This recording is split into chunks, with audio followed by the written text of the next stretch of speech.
राजस्थान के एक छोटे गांव के बाहर एक पुराना सरकारी स्कूल था, सरस्वती विद्यालय। दिन में वहां बच्चों की आवाजें गूंजती थीं, लेकिन रात होते ही पूरा इलाका सुनसान हो जाता था। गांव वालों का कहना था कि स्कूल की तीसरी मंजिल पर रात के बाद किसी के चलने की आवाज आती है, जबकि सच ये था कि तीसरी मंजिल पिछले 15 सालों से बंद थी। कहते हैं हम कोई खा मामा देंगे। वहां कभी एक भयानक हादसा हुआ था, लेकिन कोई उस बारे में खुलकर बात नहीं करता था। विवान एक हॉरर कंटेंट क्रिएटर था। उसके वीडियो हमेशा वायरल होते थे। एक दिन उसे इस स्कूल की कहानी पता चली। उसने तुरंत वीडियो बनाने का फैसला किया। उसके दोस्त रोहन और अजय भी साथ जाने को तैयार हो गए। गांव पहुंचते ही एक बूढ़ी औरत ने उन्हें रोकते हुए कहा, बेटा, रात 12 बजे के बाद अगर घंटी बजे तो पीछे मत देखना। विवान मुस्कुराया, आंटी, हम सिर्फ शूट करके चले जाएंगे। लेकिन बूढ़ी औरत की आंखों में डर साफ दिखाई दे रहा था। रात 11:30 बजे तीनों स्कूल में दाखिल हुए। पुरानी दीवारें, टूटी हुई खिड़कियां और हर तरफ धूल।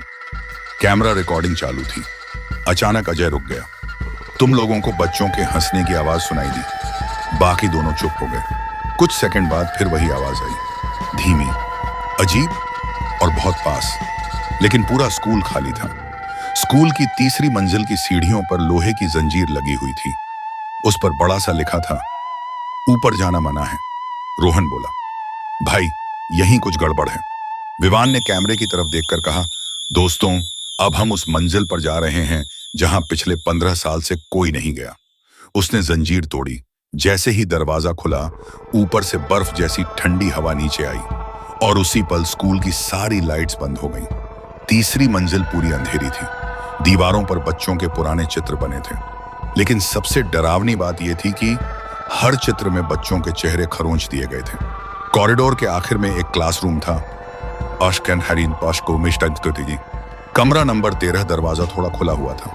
अंदर से किसी बच्चे के रोने की आवाज आ रही थी। विवान ने धीरे धीरे दरवाजा खोला। कमरे के अंदर पुराने बेंच पड़े थे। ब्लैक बोर्ड पर सफेद चौक से लिखा था, हम अभी भी यहीं हैं। तभी पीछे से स्कूल की घंटी बजने लगी। टन टन टन। रात के ठीक 12 बजे थे और उसी पल क्लासरूम की आखिरी बेंच पर कोई बैठा दिखाई दिया। एक छोटा बच्चा। उसकी स्कूल यूनिफॉर्म जली हुई थी।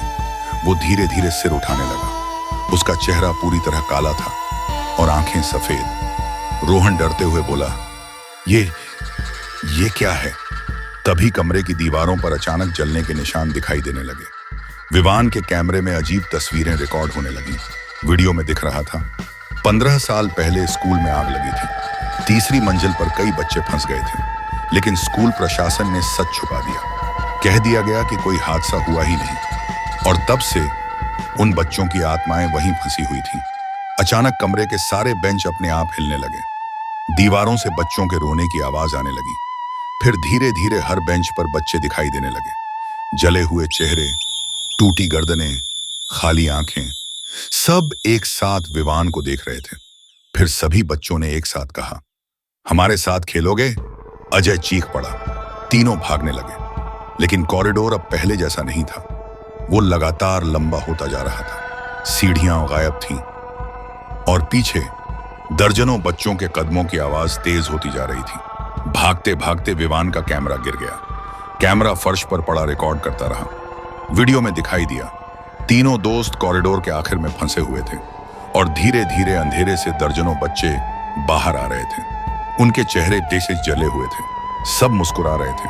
फिर स्क्रीन अचानक हिलने लगी। एक बच्चा कैमरे के बिल्कुल पास आया और फुसफुसाया, अब स्कूल कभी बंद नहीं होगा। इसके बाद वीडियो खत्म हो गया। अगली सुबह पुलिस स्कूल पहुंची।